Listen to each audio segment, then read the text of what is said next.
Canada's parliament giving a standing ovation to a 98-year-old Nazi.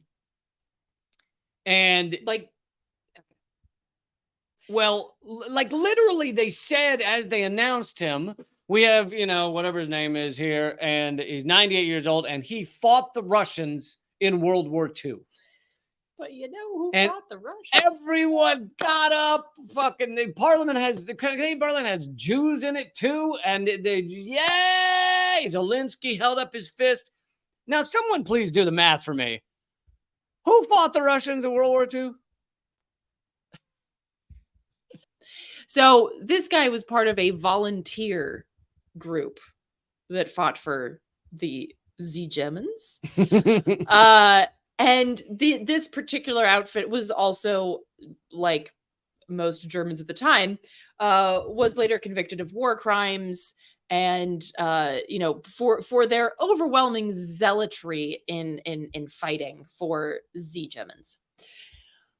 So this guy, it's not like some guy that just had like a swastika in his yard, right? Like this guy was very into fighting on that side. And so this is the guy that got a standing ovation.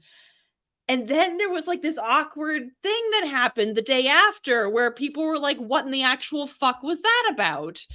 And so somehow people who saw this were able to do the math as to who was fighting against Russians in World War II. I think it might have, was it the Koreans? No. Mexicans, was it? Yeah. So it started with, some Jewish groups, and then it kind of expanded from there.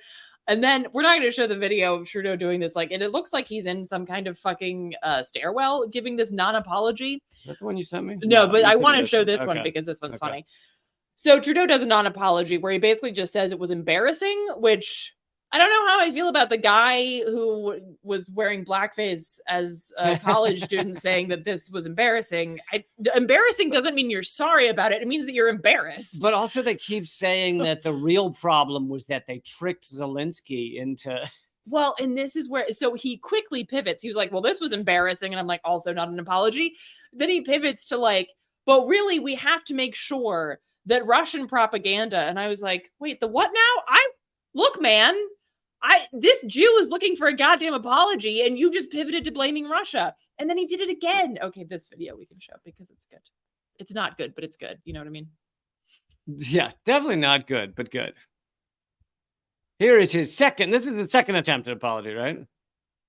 Is that what this is? I don't know what I'd call it, but sure. Because the first one was in a wheel stairwell, or whatever. Yeah. Stairwell. I also want to reiterate how deeply sorry Canada is for the situation this put President Zelensky and the Ukrainian delegation in. It is extremely troubling to think that this egregious error is being politicized by Russia and its supporters to provide false propaganda about what Ukraine is fighting for. I also want to reiterate how deeply sorry Canada... So he just said sorry for the situation that this put Zelensky in. Not sorry that we invited a goddamn Nazi, but sorry that it made this current Nazi look bad.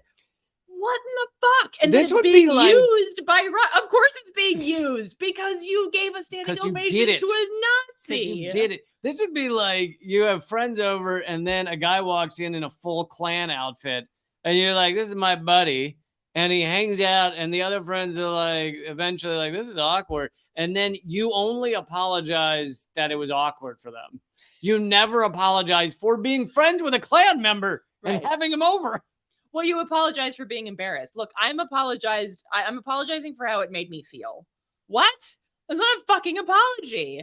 But also, can we just say Zelensky knew what the fuck he was doing? Of course he did. Zelensky lives in Ukraine, speaks English. He knows when you say, hey, this guy fought in World War II against Russians. He's not an idiot. He knows who fought against the Russians. Well, and of course, Zelensky is surrounded by people who have all kinds, by people who love Nazis, right? AKA other Nazis. So, I mean, to Zelensky, this is just like, yeah, this guy's great. Fuck the Russians, including World War II. So another update. I know I showed you that the House Speaker had apologized. Now he's resigned for bringing a Nazi and giving him a standing ovation as if they didn't know what they were doing. Right. But yeah, it keeps getting more interesting. I wish I had the clip. I lost it, but of what's her face? Of Freeland, who, let's see here. So Chrystia, is that it? Is that right? Chrystia Freeland, the Deputy Prime Minister of Canada, had family members who were in the same Waffen SS Nazi unit serving under Hitler. And the just say Adolf. And the Waffen, lots of Adolfs these days, tons of them.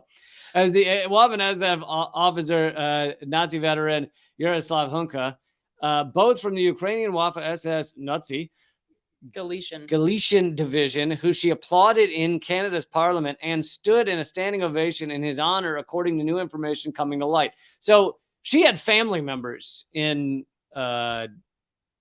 She had family members in the same unit, and it was like her grandfather, great grandfather, or something, was like doing a lot of Nazi propaganda at the time.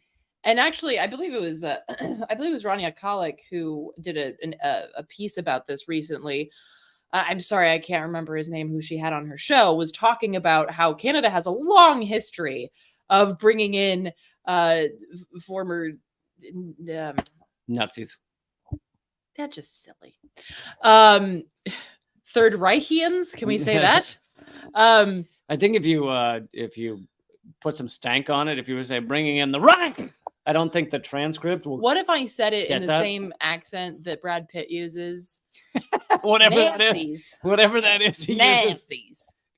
Whatever that weird accent is, he uses on like almost Bastards. Southern, but not quite. It's I don't know what it is. No, it's but whatever. God bless him for trying. Anyway, bless his heart. So, which is Southern for go to hell.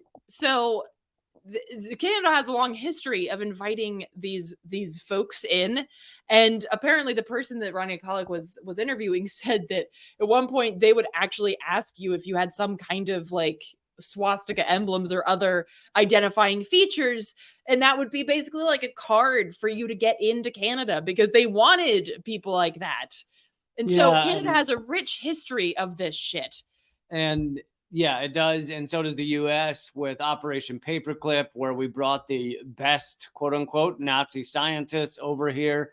And they then were involved in many US projects, including the landing on the moon. So, which many believe would not have even been achieved without Nazi scientists. But I love that we didn't really care. We were totally fine with bringing in as many Nazis as possible, because the truth is, like, the U.S. ruling elite were not actually that opposed to it until it threatened Western interests.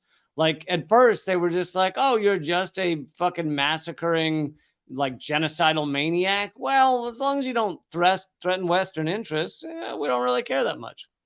So it's a quote by Justin Potter, who said, one way of getting into post-war Canada was by showing your SS tattoo. Yeah.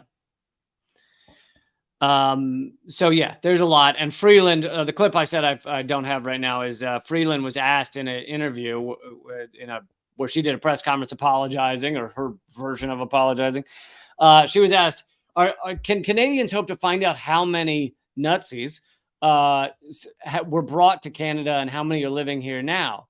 And she doesn't answer the question. She just goes, she pauses for like way too long, like because she knows the answer is no, we're not going to tell you, and we're not even going to look into it. And it'd be my grandfather is the other thing she wants to. She would have to say, I'm not going to help my grandfather right now. But so she long pause, and then she goes, let me just reiterate that this was a really horrible moment and awkward.